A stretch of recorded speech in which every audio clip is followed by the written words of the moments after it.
Baik, selamat datang, selamat berjumpa kembali di channel Pusat Update RPP. Ya, pada video kali ini saya akan membahas soal penilaian akhir tahun atau PAT. Kalau dulu disebutnya UKK, ulangan kenaikan kelas. Nah, kalau dalam kurikulum 2013 namanya PAT, penilaian akhir tahun. Nah, ini soal PAT tema 6 ya, khusus kelas 4 bagian kedua, yaitu yang terdiri dari muatan pelajaran IPA, IPS, dan SBDP. Nah, bagian pertamanya soal 4 untuk tema 6 sudah ada di video lainnya, silakan cek channel Pusat Update RPP, di sana ada, silakan dicari ya, yaitu soal 4 tema 6 khusus muatan pelajaran PPKN dan bahasa Indonesia. Nah, ini masih tema 6, soal 4 tema 6, yaitu muatan pelajaran IPA, IPS, dan SBDP. Nah, soal-soal ini berdasarkan kurikulum 2013, jadi yang masih berlaku sekarang. Jadi sesuai apa atau berdasarkan dengan materi-materi yang dipelajari sekarang. Ya, baik, maaf ini agak berisik di luar hujan ya. Baik, mudah-mudahan ini tidak mengganggu konsentrasi kita untuk membaca dan memahami pertanyaan dan jawaban dari soal-soal 4 tema 6 ini. Baik, kita mulai dari nomor 1 ya, untuk muatan pelajaran IPA. Nah, ini nomor 1, tahap pertumbuhan dan perkembangan hewan dari kecil hingga dewasa disebut A. Metamorfosis, B. Adaptasi, C. Daur hidup, D. Berkembang biak. Jadi tahapan pertumbuhan dan perkembangan hewan dari kecil hingga dewasa, ini disebut apa? Tepatnya jawabannya ini, daur hidup ya. Nah, baik, kita lanjut ke soal nomor 2 ya. Perhatikan dulu gambarnya, ini nomor 1, nomor 2, nomor 3, nomor 4, ini ayam ya. Baik, kita lihat pertanyaannya. Susunan tahapan pertumbuhan dan perkembangan hewan pada gambar di bawah ini adalah, nah, susunan yang benar apa ya? Tentunya ini dari telur dulu ya. Kita lihat berarti jadi mulai dari 3, kemudian ke 1, kemudian ke 4, kemudian ke 2. Nah, ini jawabannya B ya. Jawabannya B. Baik, kita lanjut ke soal nomor 3. Urutan daur hidup nyamuk yang benar adalah A. Telur, jentik, nyamuk dewasa. B. Telur, ulat, pupa, nyamuk dewasa. C. Telur, pupa, jentik, nyamuk dewasa. D. Telur, tempayak, pupa, nyamuk dewasa. Nah, ini yang tepat ini adalah D ini ya. Ini D jawabannya. Daur hidup nyamuk. Kemudian nomor 4, contoh hewan yang mengalami metamorfosis sempurna. Metamorfosis tidak sempurna. Ini ya. Apa? Apakah A. Kupu-kupu, B. Katak, C. Belalang, D. Nyamuk. Ini contoh hewan yang mengalami metamorfosis tidak sempurna. Ini jawabannya adalah belalang. Ya, jawabannya ini adalah belalang. C. Tidak sempurna. Artinya tidak semua tahapan pada pertumbuhan dan berkembangnya berubah ya. Jadi kalau metamorfosis sempurna itu kebalikannya. Jadi setiap tahapan perubahan pertumbuhannya mengalami perubahan bentuk ya. Tuh. Baik, kita lanjut ke soal nomor 5. Amatilah beberapa gambar daur hidup hewan-hewan berikut ini. Nah, ini ada, silakan diamati dulu ya. Ini yang pertama, ini yang kedua, ini yang ketiga, ini yang keempat. Ini daur hidup katak, ini kecoa, ini capung ya, kemudian ini lalat. Ya, coba perhatikan. Baik, kita lihat pertanyaannya, hewan yang mengalami metamorfosis sempurna. Nah, yang mengalami metamorfosis sempurna apa ini? Apakah gambar nomor 1? Apakah nomor 2 ini ya, nomor 3, kemudian nomor 4. Nah, jawabannya adalah tentunya ini, katak dan lalat ya, katak katak dan lalat, berarti 1 dan 4. Nah ini jawabannya 1 dan 4. Jadi metamorfosis sempurna itu adalah makhluk hidup atau hewan yang dalam setiap perkembangannya mengalami perubahan bentuk tubuh. Tuh ya, kemudian lanjut kita soal nomor 6. Nomor 1, ketika menetas bentuk tubuh berbeda dengan induknya. Nomor 2, ketika menetas bentuk tubuh sama dengan induknya. Nomor 3, tidak mengalami masa aktif pupa. Nomor 4, mengalami masa aktif pupa. Nah, kita lihat pertanyaannya, karakteristik hewan yang mengalami ini ya metamorfosis tidak sempurna sesuai dengan nomor. Nah ini yang tidak sempurnanya. Apakah A1 dan 2, B1 dan 3, C2 dan 3, D2 dan 4? Nah, jawabannya adalah pasti ya. Kalau tidak sempurna itu ada salah satu tahapan yang sama dengan induknya. Nah, ini ketika menetas ini. Kemudian tidak mengalami masa aktif pupa. Jadi tidak melewati tahap pupa. Nah, jadi jawabannya adalah ini C. Ya. 2 dan 3. Itu ciri-ciri metamorfosis yang tidak sempurna, pasti terjadi seperti ini yang 2 dan 3 ini. Lanjut kita ke soal nomor 7. Salah satu upaya yang dilakukan untuk melestarikan hewan. A. Mengambil telur-telur hewan untuk dikonsumsi. B. Membiarkan terjadinya perburuan liar. C. Menangkar hewan langka dengan mengisolasinya. D. Memelihara hewan langka di rumah penduduk. Nah ini jawabannya ini ditangkarkan ya, biar jadi tambah banyak, tidak punah ya, atau dikembang biakan. Itu salah satu caranya, banyak cara yang lainnya ya. Baik, kita lanjut ke soal nomor 8. Segala sesuatu dari alam yang dapat digunakan untuk memenuhi kebutuhan hidup manusia disebut A. Sumber daya manusia, B. Sumber daya alam, C. Pertanian dan perkebunan, D. Pariwisata dan perindustrian.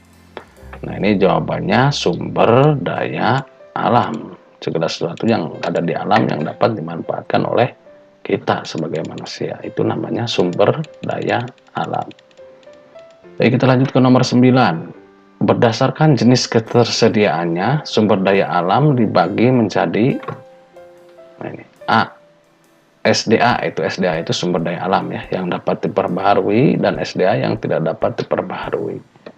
B. SDA hayati dan SDA non hayati. C. SDA organik dan SDA non organik. D. SDA nabati dan SDA hewani. Nah ini jawabannya ini ya, A. Jadi berdasarkan jenis ketersediaannya itu dibagi dua, sumber daya alam yang diperbaharui dan yang tidak dapat diperbaharui. Nah, apa maksudnya ini yang diperbaharui dan yang tidak dapat diperbaharui? Silahkan komen di bawah ya. Berbagi pengetahuan dengan teman-teman yang lainnya. Baik, kita lanjut ke soal nomor 10. Contoh sumber daya alam yang tidak dapat diperbaharui. Nah, ini tadi kata saya harus paham dulu. Apa itu sumber daya alam yang dapat diperbaharui, yang tidak dapat diperbaharui? Nah, yang tidak dapat diperbaharui itu artinya jadi kalau digunakan terus-menerus akan habis itu begini. Jadi adanya kembali itu lama, memerlukan waktu jutaan tahun. Makanya kalau dipakai habis ya. Dan adanya pun jutaan tahun, bisa jutaan sampai jutaan tahun adanya kembali ya. Nah, ini jawabannya ini emas dan perak. Ya. Kalau sudah digali terus-menerus habis ya udah habis. Nanti adanya kembali jutaan tahun. Itu ya. Seperti itu. Baik, nomor 11. Brokoli dan wortel adalah tanaman yang banyak tumbuh di daerah ini dataran tinggi kalau sayur-sayuran seperti ini ya. Baik, kita lanjut ke soal nomor 12. Nah, ini ada 1 minyak bumi, 2 hewan, 3 kayu, 4 besi, 5 batu bara, 6 tumbuhan. Dari daftar bahan-bahan di atas, sumber daya alam yang dapat diperbaharui. Nah, ini yang dapat diperbaharui. Jadi artinya kalau sudah habis bisa ada kembali dalam waktu yang singkat atau dalam waktu yang cepat. Nah, ini. Baik, mari kita lihat jawabannya. Ya, coba dilihat ini. Nah ini nomor 2, nomor 3, dan nomor 6 ini ya. Jadi jawabannya C ya, jawabannya C. Baik, kita lanjut ke soal nomor 13. Mata pencaharian penduduk yang berada di daerah pantai adalah, nah ini kalau daerah pantai, A. Membudidayakan tambak udang, B. Mengembangbiakan ternak sapi, C. Menanam berbagai macam palawija, D. Mengolah hasil hutan. Jadi artinya pertanyaan ini sebagian besar gitu ya, paling banyaknya ya kalau di daerah pantai itu pekerjaannya apa. Bukannya tidak ada pekerjaan lain, tapi yang ditanyakan ini yang paling banyak. Ya, tentunya jawabannya ini adalah A ya, tambak udang karena dekat dengan laut gitu ya. Baik, kita lanjut ke soal nomor 14. Cepat dan lambatnya lagu disebut A. Nada lagu, B. Tempo, C. Irama, D. Birama lagu. Nah, ini jawabannya adalah tempo ya. Tempo itu cepat lambatnya lagu dinyanyikan. Baik, ke soal 15 sekarang. Lagu Tik-Tik Bunyi Hujan dinyanyikan dengan tempo andante, yang artinya, nah ini juga sudah dipelajari ya di tema 6 ini, khususnya muatan pelajaran SBDP. Nah, ini andante ini artinya apa? Yaitu tempo ini sedang. Jawabannya C. Nah, kalau tempo cepat, lebih lambat, cepat sekali, istilahnya disebut apa? Silahkan komen di bawah ya. Ya, nanti berbagi pengetahuan juga dengan teman-teman yang lainnya. Lanjut kita ke soal nomor 16. Tari gandrung berasal dari daerah A. Banyumas, Jawa Tengah, B. Sukabumi, Jawa Barat, C. Banyuwangi, Jawa Timur, D. Cilacap, Jawa Tengah. Ini tari gandrung. Baik, kita lihat jawabannya. Jawabannya adalah C. Ini dari Banyuwangi, Jawa Timur ya, tari gandrung. Kita lanjut ke soal nomor 17. Peranan tari gandrung pada saat perjuangan melawan penjajah adalah A. Untuk membakar semangat para pejuang, B. Untuk menyampaikan pesan pada perang gerilya, C. Untuk menghibur para pejuang, D. Untuk membangkitkan para pemuda. Nah, ini jawabannya adalah ini B ya, untuk menyampaikan pesan pada perang gerilya. Nah, ini. Jadi ada pesannya gitu ya. Jadi peran tidak semata-mata hanya tari saja ini. Zaman dulu itu, yaitu untuk menyampaikan pesan pada perang gerilya.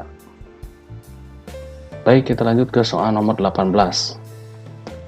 Properti. Nah, ini properti yang sesuai untuk digunakan pada pementasan tari bertema kepahlawanan.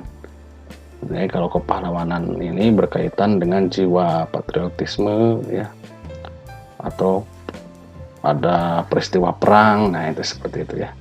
Nah, apakah jawabannya A. tombak, atau B. piring, atau C. kipas, atau D. topeng? Nah, pasti jawabannya ini adalah tombak kalau berhubungan dengan sikap kepahlawanan. Baik, kita lanjut ke soal nomor 19. Karya seni yang dibuat dari berbagai foto atau gambar yang digabungkan dengan gambar tangan sehingga membuat gambar baru yang bermakna. Nah, ini juga kalian tentu sudah praktek ya. Ini jawabannya adalah montase ya. Jadi gabungan, kalian itu memotong gambar dari majalah atau dari apa, terus ditempel, digabungkan dengan gambar kalian sendiri. Nah, ini namanya disebut montase. Kemudian ini mozaik apa, kolase, melukis, silahkan komen di bawah ya. Lanjut ke soal nomor 20. Langkah pertama membuat mozaik adalah A. Menempelkan biji-bijian pada media kertas, B. Memberi lem pada sketsa gambar menggunakan kuas, C. Membuat sketsa gambar yang diinginkan. D. Mengatur komposisi warna yang cocok. Nah, jadi langkah pertama dalam membuat mozaik itu seperti apa?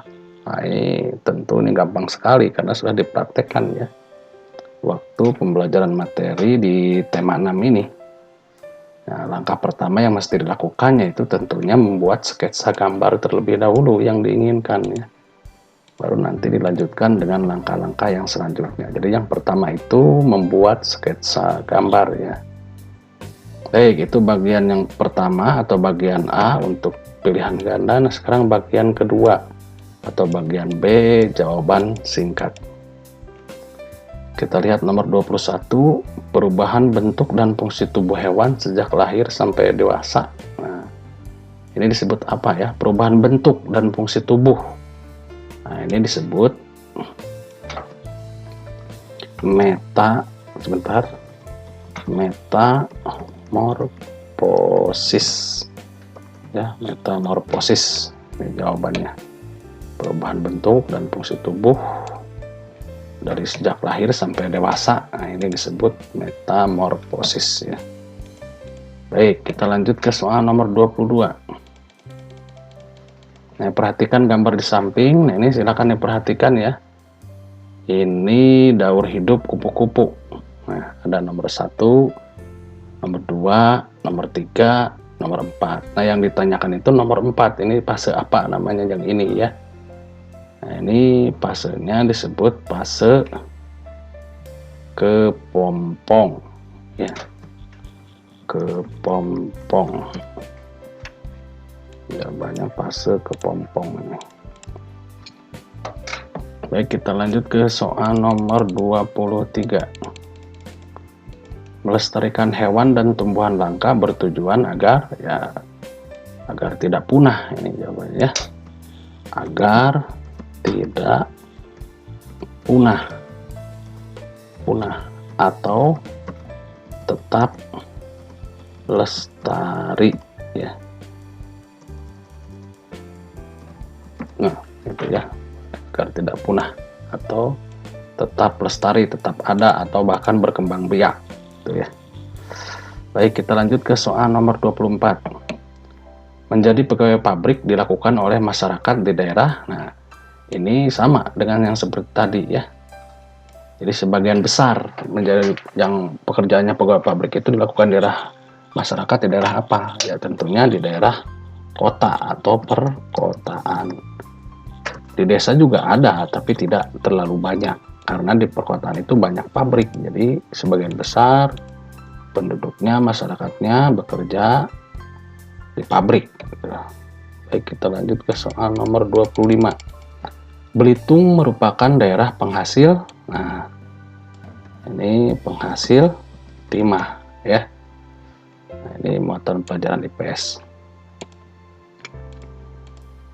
Belitung ini ya. Indonesia nomor 26 merupakan negara yang sebagian besar penduduknya sebagai atau bekerja sebagai petani yang mengolah lahan pertanian. Oleh karena itu Indonesia disebut negara. Nah, disebut negara apa? Ya, sebagian besar penduduknya bekerja sebagai petani, makanya disebut negara agraris ya. Nah, ini. Baik, nomor 27. Lagu kupu-kupu yang lucu dinyanyikan dengan tempo lento, yang artinya ini tempo lento artinya apa?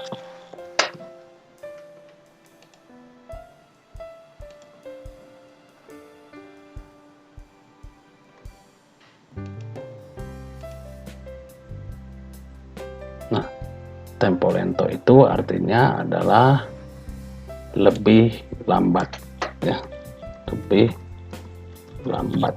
Nah, ini jawabannya, lebih lambat. Kemudian nomor 28 sekarang. Perhatikan gambar di samping, ini ada sebuah gambar tarian ya. Ini gerakannya seperti ini, pakaiannya seperti ini, gerakan matanya coba lihat ya. Bisa diperbesar nih. Sebentar. Nah, ini ya. Gerakan matanya, gerakan tangannya, kemudian pakaiannya, Baik, kita kecilkan lagi. Ini nama tarian adat gambar di samping adalah tari pendet, ya. Tari pendet. Nah, ini tari pendet ini berasal dari Bali, ya. Ini jawabannya dari Bali. Ya, dari Bali ini jawabannya. Lanjut ke soal nomor 29. Nah, ini gambar di samping adalah salah satu contoh hasil karya. Nah, ini tadi di pilihan ganda ini ada gambar-gambar yang ditempel, kemudian ini gambar langsung di sini hasil kita, jadi dipadukan. Nah, ini namanya karya seni kolase, ya. Karya seni kolase ini jawabannya. Baik, kita lanjut ke soal nomor 30. Karya seni yang dibuat dari berbagai macam paduan bahan seperti kertas, kain, kaca, logam, kayu, dan lain-lain yang ditempelkan pada permukaan gambar disebut ini kolase, ya, jawabannya kolase. Terus ini montase, ini kolase, ada lagi mozaik. Nah, mozaik apa? Silahkan komen di bawah, ya, agar teman-teman yang lain tahu, yang berbagi pengetahuan. Baik, sampai di sini dulu untuk pembahasan soal 4 tema 6 bagian kedua muatan pelajaran IPA, IPS, dan SBTP. Semoga bermanfaat, ya. Semoga sukses nanti mengerjakan soal-soal 4-nya. Nah, jangan lupa subscribe channelnya, klik tanda like-nya, dan klik juga tanda loncengnya. Jangan lupa juga share di medsos kalian untuk berbagi dengan teman-teman yang lainnya. Sampai berjumpa kembali di video berikutnya.